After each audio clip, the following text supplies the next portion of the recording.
বন্ধুরা কেমন আছেন সবাই? তো বন্ধুরা আজকের এই ভিডিওতে আমরা জানবো বর্তমান পৃথিবীর সবথেকে সুরক্ষিত 6 জন ব্যক্তি সম্পর্কে। তো প্রথমেই বলে দিই, এই 6 জন ব্যক্তি বর্তমানে পৃথিবীর সবথেকে পাওয়ারফুল 6 জন ব্যক্তি, এবং এদেরকে যদি কেউ আক্রমণ করতে চায় তাহলে শুধুমাত্র টাইগার শ্রফই পারবে। তাছাড়া এদের ধারে কাছে ঘেঁষাও দুঃস্বপ্নের ব্যাপার। তো সবথেকে সুরক্ষিত ব্যক্তি বা 1 নম্বর অবস্থানে কিন্তু আমেরিকার ডোনাল্ড ট্রাম্প কিংবা ইংল্যান্ডের রানী এলিজাবেথও নেই। তাহলে কে আছে প্রথম অবস্থানে তা জানতে হলে ভিডিওটি শেষ পর্যন্ত দেখতে থাকুন। 6 নম্বর অবস্থানে রয়েছে মোহাম্মদ বিন সালমান। তো যাই হোক, মোহাম্মদ বিন সালমান হচ্ছে সৌদি আরবের ক্রাউন প্রিন্স এবং বর্তমানে সৌদি আরব শাসন করছে এই সুন্দর ব্যক্তিটি। আর মজার ব্যাপারটি হচ্ছে মোহাম্মদ বিন সালমান কিন্তু পৃথিবীর সব থেকে ধনী ব্যক্তিদের মধ্যে জায়গা করে নিয়েছে, যেমন Bill Gates, Jeff Bezos, Elon Musk. এদের সম্পত্তি হচ্ছে বিলিয়ন, আর সৌদি আরবের এই সালমান ফ্যামিলির এক একজনের সম্পদ হচ্ছে ট্রিলিয়ন। তাহলে বুঝতেই পারছেন পৃথিবীর আন্ডারগ্রাউন্ড ধনী কারা। তো যাই হোক, এই মোহাম্মদ বিন সালমানের সুরক্ষা ব্যবস্থা এতই জোরদার যে তার দেহরক্ষী রয়েছে শুধুমাত্র 1000 জন। এমনকি মোহাম্মদ বিন সালমানের একটি নিজস্ব সাইবার সিকিউরিটি ফোর্সও রয়েছে। আর এইরকম সাইবার সিকিউরিটি ফোর্স শুধুমাত্র একটি দেশের সরকারের কাছেই থাকে। আর গত 2 বছরে মোহাম্মদ বিন সালমানের সিকিউরিটির পেছনে প্রায় 20 বিলিয়ন ইউএস ডলার বা 1,70,000 কোটি টাকা খরচ করা হয়েছে। এরপর 5 নম্বর অবস্থানে রয়েছে কুইন এলিজাবেথ II। তো এই সুন্দর করে মহিলাটি হচ্ছে ইংল্যান্ডের রানী। আসলে ইংল্যান্ডে এখনো রাজতন্ত্র চলছে, আর যেহেতু ব্রিটেনের রানী সেহেতু তার অনেক দুশ্মন থাকা স্বাভাবিক। আর তার সুরক্ষা ব্যবস্থা এতটাই জোরদার যে কুইন এলিজাবেথ যদি কোথাও যায় তাহলে প্রথম থেকে একটি টিম সেই জায়গায় গিয়ে অপেক্ষা করে এবং রানী সেখানে না পৌঁছা পর্যন্ত সবকিছু কন্ট্রোল করে রাখে। এছাড়াও কুইন এলিজাবেথের বিশাল বড় সিকিউরিটি ফোর্স রয়েছে যাদের কাজ শুধুমাত্র রানীকে নিরাপত্তা দেওয়া। এছাড়া রানী যেখানেই যান তার গাড়ির সামনে বিভিন্ন গাড়ি প্রোটোকল করে রানীকে নিরাপত্তা দেয়, যেমন রানীর গাড়ির সবার সামনে থাকে মোটরসাইকেল টিম, এবং এদের কাজ হচ্ছে রাস্তা ফাঁকা করে দেওয়া। এমনকি প্রিন্স জর্জকে স্কুলে পৌঁছে দেওয়ার জন্য একটি পুরো সিকিউরিটি ফোর্স নিরাপত্তা দিয়ে পৌঁছে দেয়। কুইন এলিজাবেথের এত সুরক্ষার কারণ হচ্ছে এর আগেও রানীকে একবার আক্রমণ করা হয়েছিল।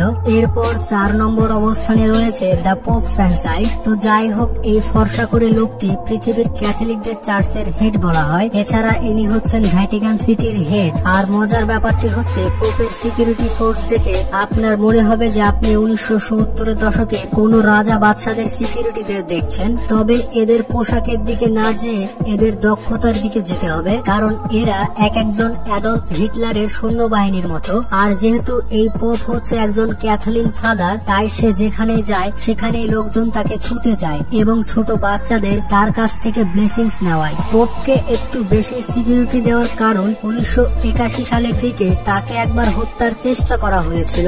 এছাড়া পোপকে এত বেশি সুরক্ষা দেওয়া হয় যে সাধারণ মানুষেরা তার ধারে কাছেও ঘেঁষতে পারে না। আর মজার ব্যাপারটি হচ্ছে কোনো বাচ্চাকে যদি তার কাছ থেকে আশীর্বাদ নিতে হয় তাহলে প্রথমে তার সিকিউরিটি সেই বাচ্চাকে চেক করে নেয়। এরপর 3 নম্বর অবস্থানে রয়েছে কিং জং উন। তো একে আপনি আজরাইলের ছোট ভাই বলতে পারেন। এছাড়া ইনি হচ্ছে নর্থ কোরিয়ার প্রেসিডেন্ট, অর্থমন্ত্রী, প্রধানমন্ত্রী, মানে সব মন্ত্রী। আরে ভাই, নর্থ কোরিয়াতে কেউ যদি বাথরুমেও যেতে চায় তাহলে কিং জং উনের পারমিশন নিতে হয়। আর উত্তর কোরিয়ার পাবলিক এই মানুষটির উপর এতটাই রেগে আছে যে একে একা পেরে পুরো ছিঁড়ে খাবে। তো এই কারণে কিং জং উনের নিরাপত্তা এত জোরদার করা হয়েছে। এমনকি কিং জং উন তার নিজের চাচাকে একটি জঘন্য কেস দিয়ে ফাঁসিতে ঝুলে দিয়েছেন। এছাড়া কিং জং উনের ওপর নিজের আপন ভাইকে হত্যা করার মামলাও রয়েছে। আসলে 2017 সালে সাউথ কোরিয়া এবং আমেরিকার CIA এজেন্সি মিলে কিং জং উনকে হত্যা করার চেষ্টা করেছিল, যার কারণে তারপর থেকেই তার সুরক্ষা ব্যবস্থা আরো কঠোর করে দেওয়া হয়। এমনকি কিং জং উনের সুরক্ষার জন্য প্রায় 90,000 সৈনিক রয়েছে। এছাড়া কিং জং উনের সুরক্ষা ব্যবস্থা এতটাই কঠিন যে কিং জং উন কোনো দেশে গেলে তার সাথে তার পার্সোনাল বাথরুম নিয়ে যান, যাতে করে তার বাথরুমের মাধ্যমে কেউ তার DNA না নিতে পারে। এছাড়াও কিং জং উনের দেহরক্ষীরা এক এক একজন মার্শাল আর্টিস্ট, আর এদের কাজ হচ্ছে কিম জং উনের গাড়ি যেখানে যাবে তার গাড়ির সাথে সাথে দৌড়ে যাওয়া। আর একটি মজার ব্যাপার হচ্ছে এইসব দেহরক্ষীদের ঘাড় কিম জং উনের থেকে বড় হবে না, মানে এরা সবাই এক হাইটের হয়ে থাকে। কিম জং উন যখন বিমানে সফর করেন তখন তার বিমানের সাথে আরো 2টি বিমান চলতে থাকে, এমনকি বিমানের পাইলটও জানেন না যে কিম জং উন কোন বিমানটিতে ভ্রমণ করছেন।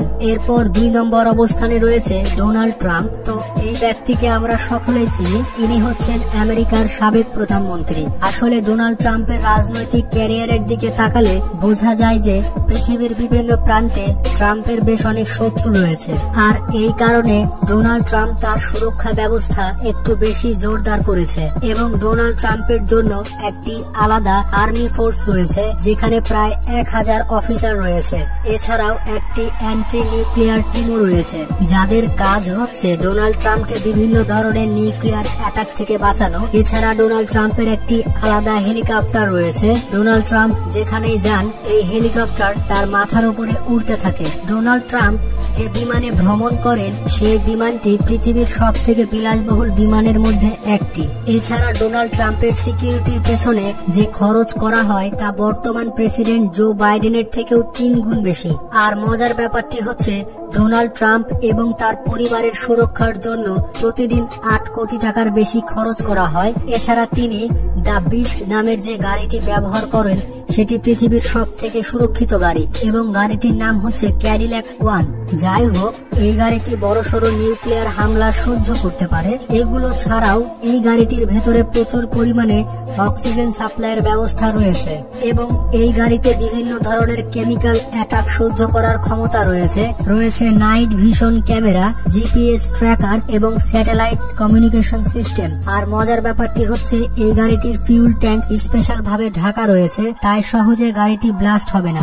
আর এই গাড়িটির টায়ার কখনো পাংচার হবে না। আর এই গাড়িটির কাঁচ 5 ইঞ্চি পুরু, যার কারণে গাড়িটি বিভিন্ন ধরনের গান ফায়ার সহ্য করতে পারে। এরপর 1 নম্বর অবস্থানে রয়েছে ভ্লাদিমির পুতিন। তো যাই হোক, ভ্লাদিমির পুতিন রাশিয়ার প্রেসিডেন্ট হবার আগে রাশিয়ার সিক্রেট এজেন্সির একজন সেরা এজেন্ট ছিলেন। এছাড়া ভ্লাদিমির পুতিন এমন একজন মানুষ যার শত্রুর অভাব নেই। তবে নিশ্চিতভাবে কেউ জানে না যে পুতিনের নিরাপত্তার জন্য কতজন সৈন্য রয়েছে। তবে ধারণা করা হয় পুতিনের নিরাপত্তার জন্য প্রায় 3000 সৈন্য রয়েছে, যাদের কাজ হচ্ছে শুধুমাত্র ভ্লাদিমির পুতিনকে যে কোনো সময় সুরক্ষা দেওয়া। আর পুতিন যে জায়গায় যায় পূর্বে থেকে সে জায়গায় পুরোপুরি ভাবে স্ক্যান করে রাখা হয়। আর এই 3000 সৈন্যবাহিনীর কাছে রয়েছে প্রায় 70টি গাড়ি, বিভিন্ন ধরনের ড্রোন এবং একটি সিক্রেট টিম রয়েছে যারা পুতিনের বিরুদ্ধে হামলার খবর আগে থেকে জোগাড় করে রাখে। পুতিনের এই সিকিউরিটিরা কোনো সাধারণ সিকিউরিটি গার্ড নয়, শুধুমাত্র পুতিনের সুরক্ষার জন্য এদের এক একজনকে বিলাসবহুল গাড়ি সহ বিলাসবহুল বাড়ি দান করা হয়। আর পুতিন তার এসব সিকিউরিটি গার্ডকে এতটাই বিলাসবহুল জীবনযাপনের ওপর রেখেছে যে কেউ যদি তাদেরকে ঘুষ দিয়ে পুতিনকে মারার পরিকল্পনা করে তাহলে সে ব্যর্থ হবে। আর এটাই কারণ ভ্লাদিমির পুতিন পৃথিবীর সব থেকে সুরক্ষিত ব্যক্তি। তো বন্ধুরা, কমেন্ট বক্সে কিন্তু অবশ্যই জানাবেন যে এর মধ্যে কার সুরক্ষা ব্যবস্থা আপনার পছন্দ হয়েছে। তো সবাই ভালো থাকবেন, সুস্থ থাকবেন, আল্লাহ হাফেজ।